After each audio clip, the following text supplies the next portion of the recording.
Un nuevo bloque en la Liga de la Ciencia y arrancamos con una columna que nos encanta, la columna de nuestro especialista en neurociencias, Pedro Beck. Nos va a contar hoy sobre un tema que venimos siguiendo hace tiempo, nos parece extremadamente importante, es el tema de las fake news y la pandemia. Recibámoslo con un fuerte aplauso, Pedro Beck. Hola. Pedro, ¿cómo estás? ¿Todo bien? ¿A distancia? Bueno, te espera, por estos temas del distanciamiento y los protocolos, te espera Euge en nuestro Living de la Ciencia. Muy bien, gracias. Hola, Pedro. Hola. ¿Cómo estás? Ahora en 3D. Ahora en 3D. Ahora. Sí, quedaba bien el Zoom igual. Sí, pero bueno, mejor en 3D. Te preferimos así, en 3 dimensiones. Yo también. Bueno, hablemos de las fake news. Sí, contame. Bueno, es un tema obviamente que está en todos lados y ha cobrado una relevancia inmensa en la pandemia porque la desinformación, bueno, lo llaman fake news. Fake news se refiere a las noticias estas que son fabricadas, de eventos que nunca ocurrieron o de cosas que no ocurrieron. Y forman parte de lo que llamamos efecto de desinformación. ¿Sí? La infodemia. La infodemia tiene más que ver con no solo la desinformación, sino una abundancia de noticias de distintas cosas. La desinformación en particular tiene que ver con cosas que justamente te desinforman. Sabés menos después de leerlo que antes. Exactamente. Traje un par de ejemplos no específicos de cuestiones de la pandemia, sino para que porque no todas las noticias falsas, estas noticias fabricadas, tienen que ver específicamente con cuestiones de salud, médicas o cuestiones de la pandemia, sino que existen desde hace mucho tiempo y en las redes sociales están por todos lados. Y a veces las personas las comparten no necesariamente por algo en particular, sino porque les parece interesante. Curiosidad. Entonces, ¿Es verdad que se comparten más que las noticias verdaderas? Sí, son extremadamente virales. Ahora vamos a ver, porque tiene que ver con la estructura que tienen y qué es lo que hacen, digamos, en el cerebro. En esta, por ejemplo, acá comparten una noticia que dice que hay una especie de muro de hielo en Neuquén, y en realidad es una foto que está sacada de un lugar en Japón. ¿Qué ver? que no tiene nada que ver. Y esto realmente no... Y la gente lo cree y dice, mirá, qué curioso. Qué curioso y se comparte, porque qué bueno que esto esté pasando en nuestro país, ¿no? Que haya una estructura de hielo. Y lo que sí hubo mucho con esta cuestión del aislamiento en los distintos países es la idea de que hay animales que están retornando a lugares donde habían estado antes, donde la gente empezó a salir, a desaparecer. Entonces llegaron miles de esas. Miles de esas, entonces están las tortugas y acá hay, ciervos. Y esa foto, por ejemplo, esta foto de los ciervos se usó para decir que habían vuelto no sé si al Bolsón o alguna ciudad en el sur de la Argentina. Y también esta es una foto de otro momento, en Japón, me parece también. Hay toda una cosa de los delfines en Venecia. Que saltando por los canales, sí, todo el agua cristalina. Que es en otro lugar de Italia, no es en Venecia. Entonces está lleno de estas cosas. Y obviamente esto dice, pero esto es como inocente. Pero si uno piensa que en realidad estas cosas también suceden con otro tipo de noticias que pueden tener un impacto social muy grande, que tiene que ver, por ejemplo, la eficacia de los barbijos o de algún medicamento que se está probando, o que no hace falta cuidarse, que hace falta cuidarse, que no pasa nada si hablas a tanta distancia. Hay un montón de cosas que circulan por redes sociales, por WhatsApp, etcétera. Claro, ahí ya no deja de ser tan simpático. Ahí no deja de ser simpático y empieza a ser un problema de salud pública. Claro. Por eso la desinformación es algo que hay que atacar ahora. Y en cuanto a por qué pasan estas cosas, que es algo que les interesa cada vez más a los científicos, y a mí en particular me interesa muchísimo tratar de entender. No sé, tendrá que haber, yo estas me imagino que te dan ganas de que sean verdad. Hay varias cosas. Una es, con este tipo de noticias, por ejemplo, que no tienen un contenido ideológico, si querés, aparentemente tiene más que ver con esta idea de, yo no sé si esto es cierto o no, pero qué bueno sería si fuera cierto, entonces lo comparto, ¿no? Porque si fuera cierto sería espectacular. Entonces hay como una intención, ¿no? De, qué sé yo, no sé si es cierto, porque no conozco la fuente y no parece a veces real, no sé, pero estaría buenísimo si fuera cierto, entonces lo comparto. Esa es una de las razones por las que se ve que se comparte información que puede ser falsa. Y después tenemos toda la parte que ya tiene que ver con el componente ideológico, digamos.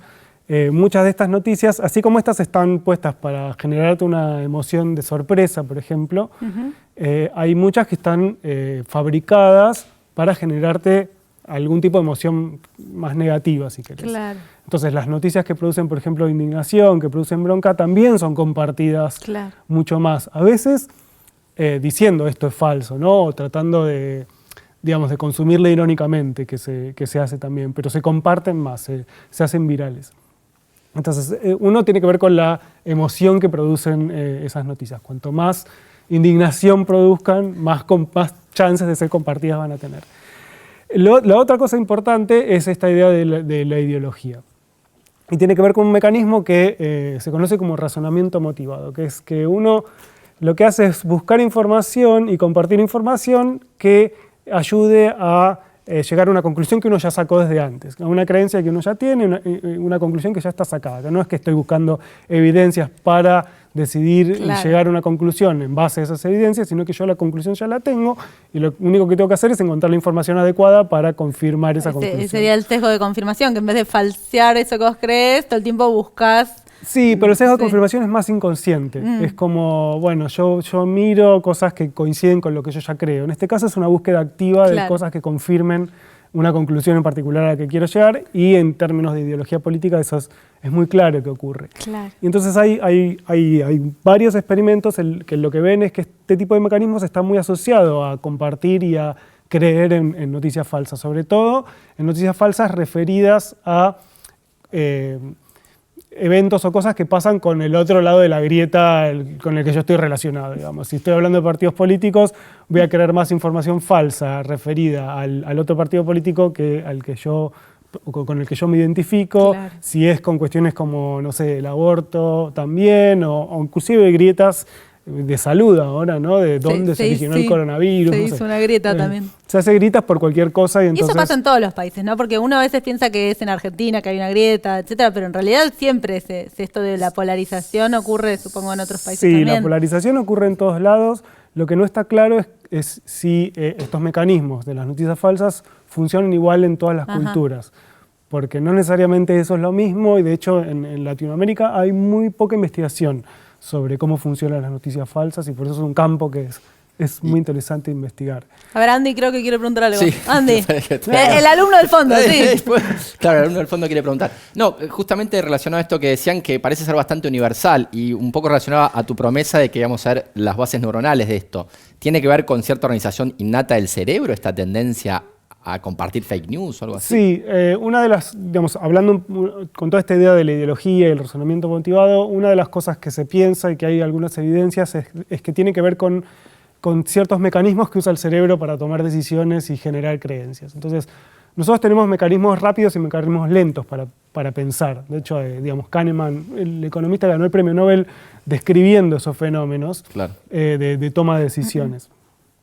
Y se cree que las personas que cuando tienden a creer más en noticias falsas están usando estos pensamientos de tipo rápido, que en realidad son adaptativos. Pensá que en un cerebro de un humano que vive en la selva o en el bosque y está todo el tiempo no había vulnerable. Para, si te venía un predador, tenías que tomar una decisión ya. Las tribus enemigas, etcétera, tiene que decidir muy rápidamente. Entonces estos mecanismos de decisión rápida que llamamos intuitivos son muy útiles en esas situaciones. Son adaptativos. Lo que pasa es que en este ámbito cultural, donde vos tenés este tipo de información, que tenemos un cerebro que es el mismo que hace 10.000 años, pero con internet y noticias falsas, se generan otro tipo de cosas. Entonces sí tiene que ver con mecanismos innatos y funcionamientos universales del cerebro. Claro.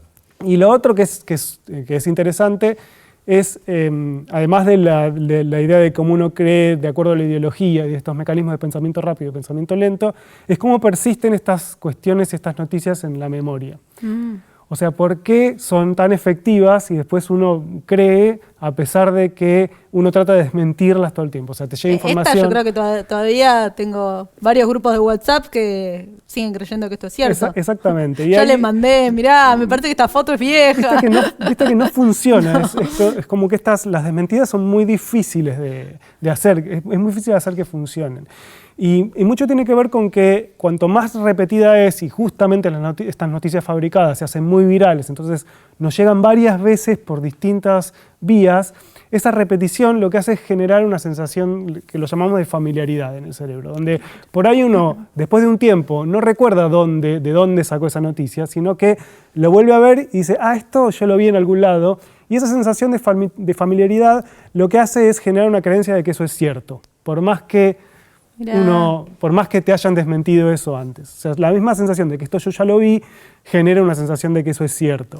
Eso los que hacen marketing lo saben muy bien, porque cuando te bombardean con una marca en particular y después vos vas al supermercado, ya es como tuya. Vos decidís comprar algo porque te resulta familiar, pero no tenés evidencia de que esa marca sea mejor que la otra, digamos. Simplemente porque te bombardearon con eso, te lo repitieron un montón de veces, te es familiar y esa familiaridad te genera cierta confianza en que eso es bueno o en este caso que esa noticia es real y es verdadera.